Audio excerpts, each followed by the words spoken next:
Hello friends.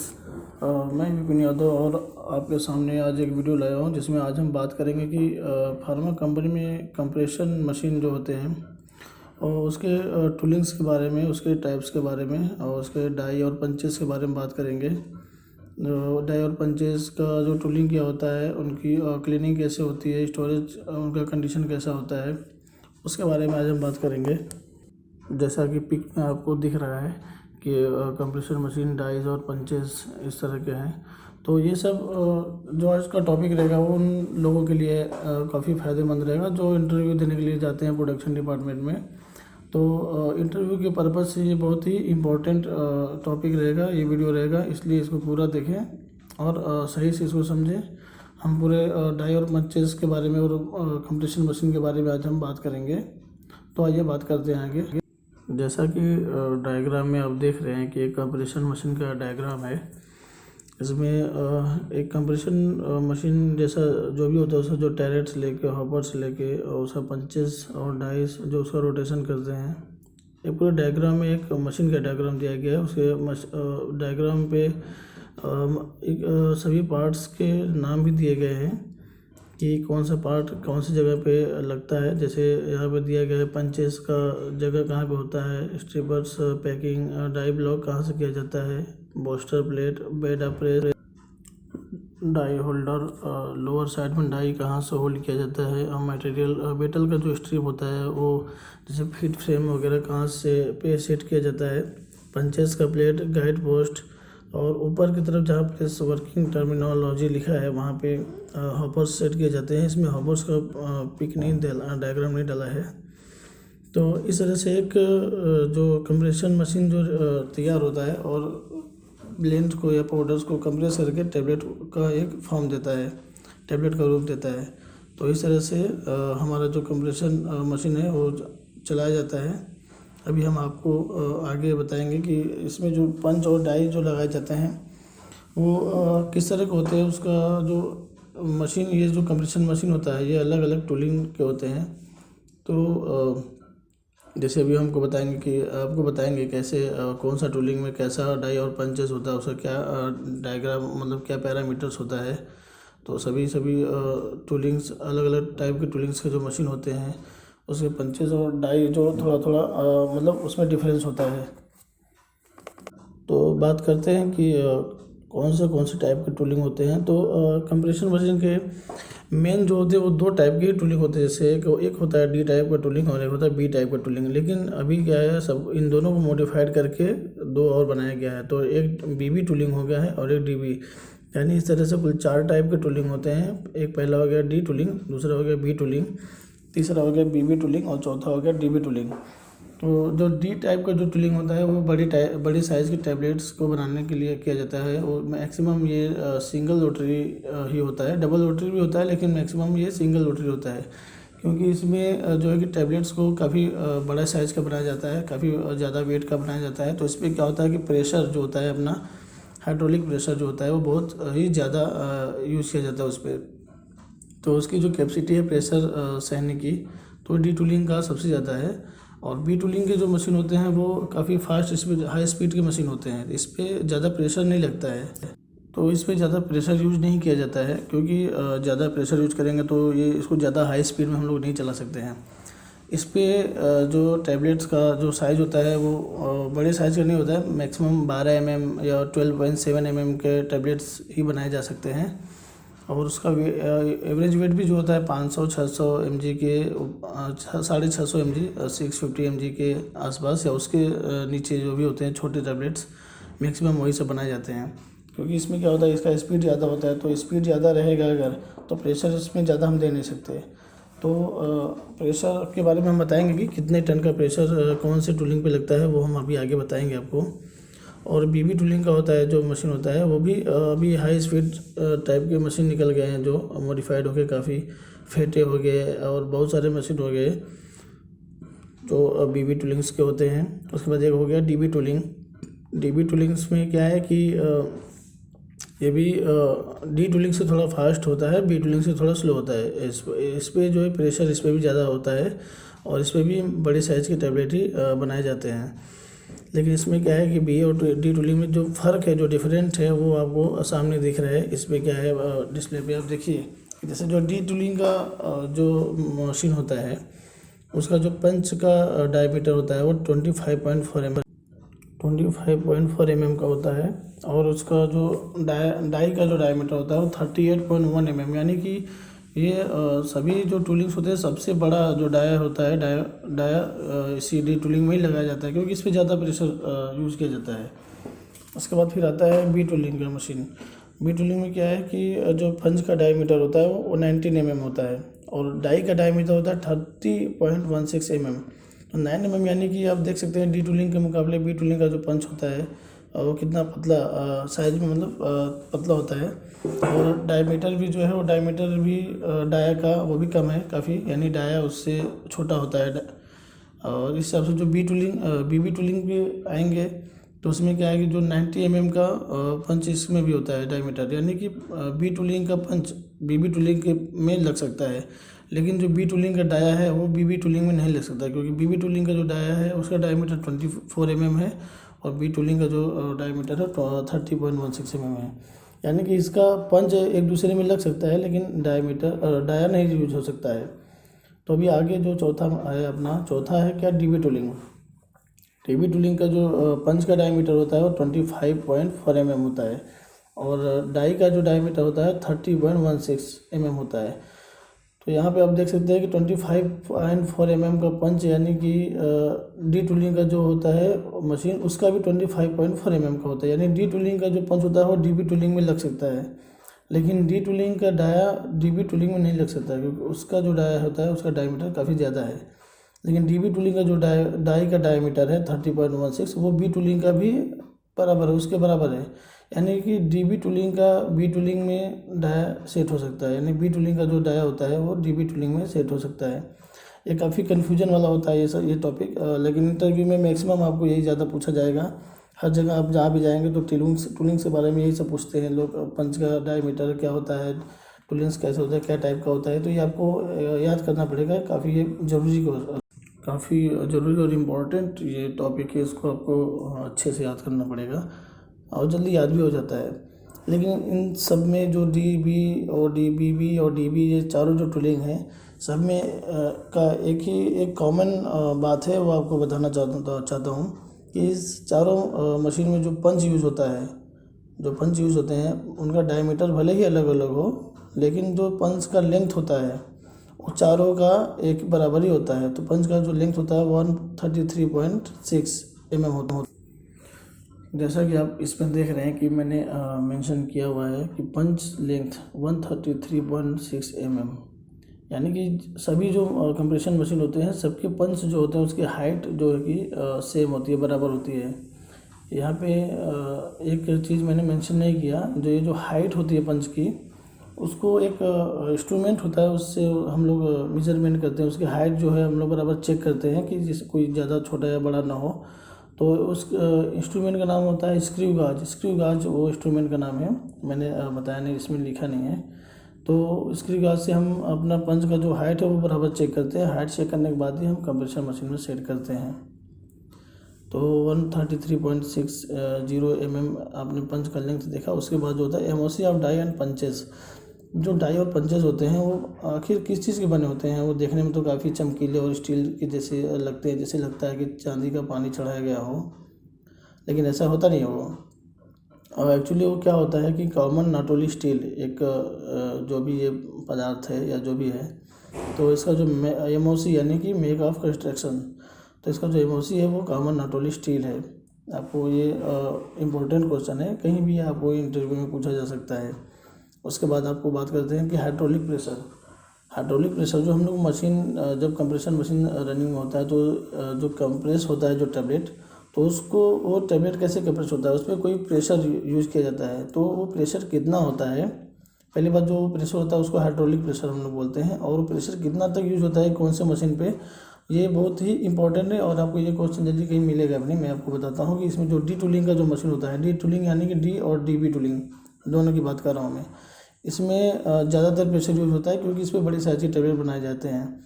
उसमें 9.5 ton 9.5 ton का pressure use किया जाता है। और जो बी टूलिंग होता है, बी टूलिंग यानी बी और बीबी दोनों मशीन की बात कर रहा हूँ, उस पर 6.5 टन का प्रेशर यूज़ किया जाता है।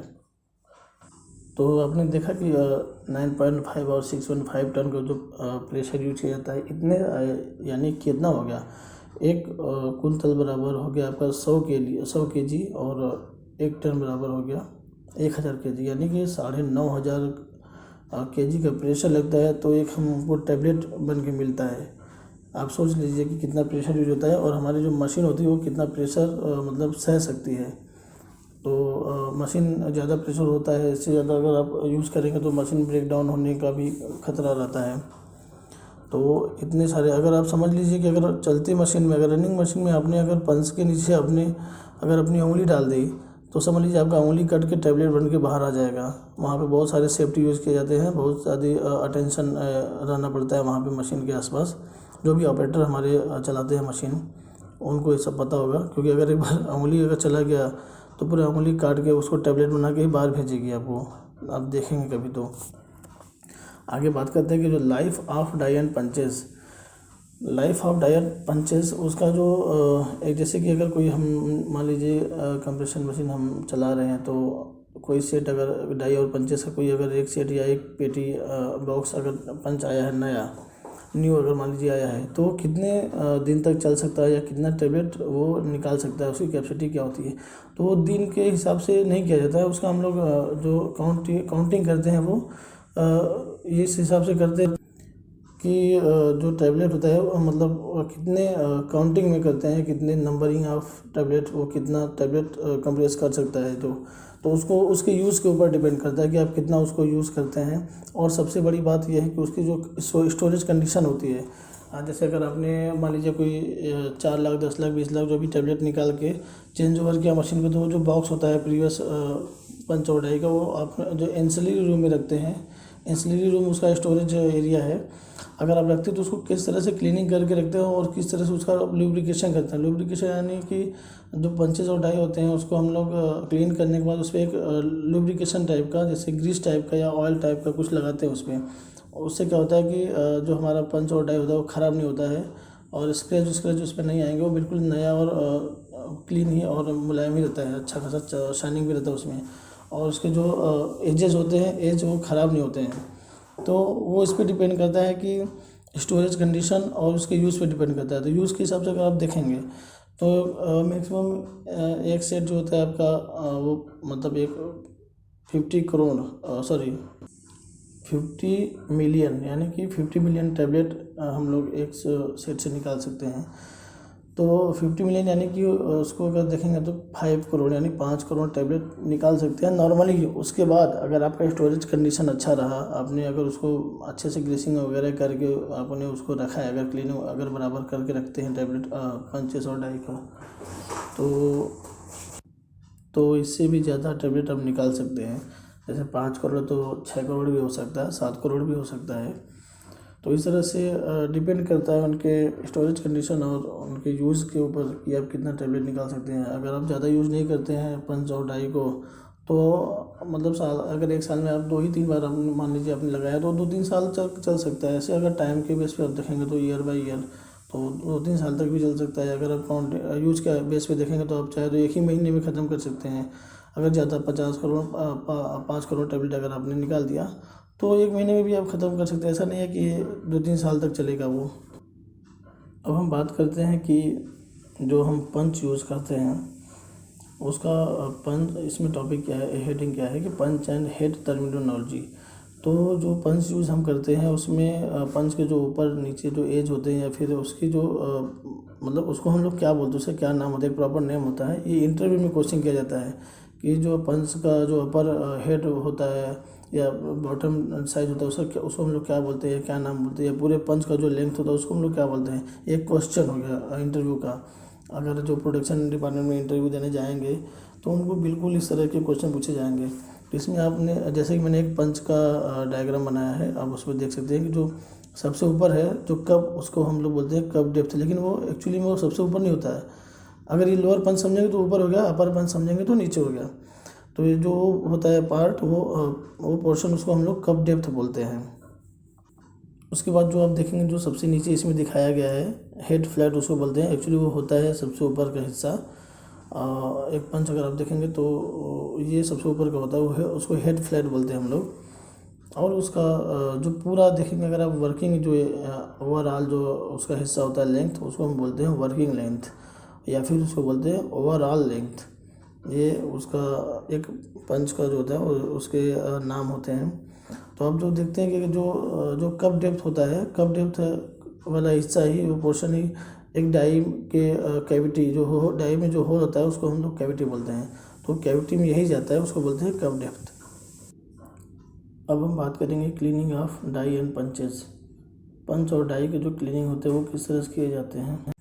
और ये बहुत ही ज़रूरी क्वेश्चन है, एक इम्पॉर्टेंट क्वेश्चन है जो आपको इंटरव्यू में पूछे जाते हैं कि ये पंच और डाई जो होते हैं उसकी क्लीनिंग का जो प्रोसेस है वो क्या होता है, आप उसमें क्या क्या यूज़ करते हैं, क्या सोल्यूशन यूज़ करते हैं क्लीनिंग के लिए। अक्सर बहुत सारे जो स्टूडेंट्स होते हैं, जो कैंडिडेट होते हैं, उसमें कंफ्यूज हो जाते हैं क्योंकि अलग अलग जो कंपनीज होती है वो अलग अलग उनका SOP होता है, उनका क्लीनिंग जो प्रोसेस होता है अलग अलग होता है। लेकिन जो अच्छी कंपनियां होती हैं वो इस तरह से मतलब पंच और डाई क्लीनिक करती है जिस तरह से मैंने आपको बताया है, जो बताने जा रहा हूँ। अच्छी कंपनियां जो होती है, जो अभी MHRA USFDA टाइप की जो कंपनियां होती हैं, जो बड़ी लेवल पे वर्क करती हैं, वो इस तरह से क्लीनिक करती हैं। WHO का जो होता है वो थोड़ा शॉर्ट में होता है, लेकिन अगर आप बड़ी कंपनी में इंटरव्यू देने जाएंगे तो आपको ये फॉलो करना पड़ेगा। तो बात करते हैं इसमें हम कि कैसे क्लीनिंग करते हैं पंच और डाई का। तो इसमें जो पहला मैंने शॉर्टकट में बताया आपको, ज़्यादा एक SOP के बेस पे बताएंगे तो काफ़ी लंबा पड़ जाता है, लेकिन जो एक स्टेप बाय स्टेप मैंने बताया आपको बिल्कुल ऐसा ही होता है, आप समझ सकते हैं। तो जैसे अगर आफ्टर यूज़ अगर हम लोग मतलब यूज़ करने के बाद जब टैबलेट यूज़ करने के बाद जब पंच और डाई हम लोग निकालते हैं मशीन से, तो उसको जो क्लीन करने का जो पहला स्टेप होता है वो उसको हमने क्या दिया है कि use 0.1% triple solution with purified water. एक ट्रिपल सोल्यूशन होता है प्यूरीफाइड वाटर के साथ, उसको हम लोग मिक्स करके पूरे पंच को क्लीन करते हैं। पहले एक क्लीन क्लॉथ से, कॉटन क्लॉथ से उसको हम लोग क्लीन करेंगे, रिंस करेंगे, या जिसको हम लोग बोलते हैं पोंछते हैं। और दूसरा स्टेप क्या दिया है, use soft plastic scrubber if required. अगर कचरा उसमें लगा है या कुछ पाउडर वगैरह लगा है पंचेस में या डाइस में, तो हम यूज़ करते हैं सॉफ्ट प्लास्टिक स्क्रबर। अगर हमको ज़रूरत पड़ी तो हम यूज़ करते हैं। इसमें एक कॉशन दिया है जो बहुत ही इंपॉर्टेंट है कि do not use metal scrubber, it will make scratches and make and मतलब marks and roughness on punches and dies. इसका मतलब ये होता है कि अगर आप उसमें आप प्लास्टिक का जो स्क्रबर होता है वही यूज़ करेंगे तो अच्छा रहेगा, बेहतर रहेगा। क्योंकि अगर आप मेटल स्क्रबर यूज़ करेंगे तो उस पर क्या होता है, पंचेस और डाई पे स्क्रैच आ जाते हैं। स्क्रैच आने के बाद आप अगर कभी टेबलेट कंप्रेस करेंगे तो उस पर बहुत सारे स्पॉट आने लगते हैं, तो इस पर पंचेस में रफनेस आने लगते हैं। तो इस तरह से मेटल जो स्क्रबर होता है उसको यूज़ नहीं किया जाता है। बाकी तीसरा जो पॉइंट है, rinse the punches and dice finally 2 to 3 times with hot purified water. और प्यूरीफाइड से ट्रिपल सॉल्यूशन से क्लीन करने के बाद फिर हम उसको क्या होता है कि कॉटन क्लीन क्लॉथ होता है, उसको हम लोग हॉट प्यूरीफाइड वाटर में भिगो के फिर मतलब पंचेस और जो डाई होते हैं हमको उनको रिंस करेंगे, यानी कि साफ करते हैं, पोंछते हैं। फिर आता है आपका after cleaning and drying the disinfection of punches can be done by wiping with 70% isopropyl alcohol. यानी कि क्लीनिंग करने के बाद उसको जो फिर हम उसको ड्राइंग करते हैं। ड्राइंग मतलब किस तरह से किया जाता है कि ड्राई क्लॉथ से हम लोग उसको साफ करते हैं। तो ड्राई करने के बाद उसको हम लोग यूज़ करते हैं 70% IPA सोल्यूशन। ये इसलिए यूज़ किया जाता है कि अगर उस पर कोई बैक्टीरिया वगैरह होता है तो किल हो जाएगा। बाकी फ्यूचर में आपका बैक्टीरिया लेस ही रहेगा आपका जो पंचेस और डाइज है। इसके बाद IPA से क्लीन करने के बाद फिर हम when use the punch and die clean with IPA 70%। यानी कि वापस जब आप पंच यूज़ करेंगे तो 70% IPA से साफ करेंगे। अब नेक्स्ट स्लाइड में हमने अब दिखाया है कि lubrication of die and punches और डाई को जो आफ्टर क्लीन करने के बाद फिर हम उसका लुब्रिकेशन करते हैं। लुब्रिकेशन नहीं करेंगे तो पंचेस और जो आपका डाई होता है वो ख़राब हो जाएगा, यानी अगर शुद्ध हिंदी में बोले तो उसमें जंग लग जाते हैं। इससे बचने के लिए हम लोग उसका लुब्रिकेशन करते हैं। तो उसमें क्या दिया है कि after cleaning the lubrication is done by using food grade oil like castor oil और लिक्विड पैराफिन। तो ये पहले ऐसा ही करते थे कि फूड ग्रेड ऑयल आता था और कैस्टर ऑयल जैसे होता है या लिक्विड पैराफिन हो गया, इससे हम लोग उसका ऑयलिंग करते थे या फिर लुब्रिकेंट करते थे। लेकिन अभी क्या हो गया, now it is due to bad smelling of oil, ये सब कैस्टर ऑयल वगैरह क्या होता है, कुछ दिन के बाद उसमें बैड स्मेल आने लगता है, ख़राब स्मेल आने लगता है। तो अभी लोग मॉडिफाइड करके अच्छी तरह के ग्रीस मार्केट में आ गए हैं। दिया गया है कि various synthetic lubricants and grease are available which have been now used in most of pharma companies. अभी आजकल मैक्सिमम फार्मा कंपनियां जो होती हैं मार्केट से अच्छी तरह की ग्रीस जो यूज होती हैं उसको अब यूज़ करने लगे हैं। आगे अभी हम आपको बता दें कि कौन कौन से टाइप के ग्रीस होते हैं। नेक्स्ट आपको स्लाइड में हम दिखाने वाले हैं कि ग्रीस कैसे होते हैं। तो यहाँ पे आप देख सकते हैं कि name of some grease and oil, जैसे होता है ET 2 years grease, ET 10 years, 20 years, 90 years, 140 years lubricants, HT 1000 G high temperature and non melting grease. ये होता है ये नॉन मेल्टिंग ग्रीस, ये सब ये टाइप के होते हैं कि अगर आप कहीं अगर आपका स्टोरेज कंडीशन अगर अच्छा नहीं भी रहा, अगर उसमें कूलिंग नहीं रही स्टोरेज कंडीशन में, स्टोरेज एरिया में, तो अगर टेम्परेचर ज़्यादा रहा तो ये भी फिर भी ये मेल्ट नहीं होते हैं। और मतलब ग्रीस टाइप का जो होते हैं सेमी सॉलिड बोल सकते हैं आप, जैसे एक ऑइंटमेंट या क्रीम होता है उस तरह के ग्रीस होते हैं ये डाई पंचेस में हमेशा लगे रहते हैं और आपका पंच और डाई जो होता है वो ख़राब नहीं होता है। तो इस तरह से आपने देख लिया, हमने बात किया बहुत सारे टॉपिक पे कि कंप्रेशन मशीन का जो पंचेस और डाई होता है कैसा होता है, टूलिंग क्या होता है उनका, उनकी जो पैरामीटर्स होते हैं हाइट लेंथ डायमीटर्स वगैरह क्या होते हैं, क्या हाई एक्चुअली हाइड्रोलिक प्रेशर जो हम यूज़ करते हैं कितना होता है, हमने आपको बताया इसमें। और बहुत सारे भी जैसे इसमें आप देखेंगे तो कम से कम इसमें 10-20 क्वेश्चंस आपको मिल जाएंगे। तो ये आपको बिल्कुल अच्छे से समझना होगा। और अगर आप फ्यूचर में इंटरव्यू देने जाते हैं कंप्रेशन से रिलेटेड तो आपको ये से क्वेश्चन बहुत ही आसानी से या पूछे जा सकते हैं, समझ लीजिए पक्का है। तो थैंक यू। तो फ्रेंड्स हमारा वीडियो इसी तरह आप देखते रहिए जो आपके लिए बहुत फ़ायदेमंद रहेगा।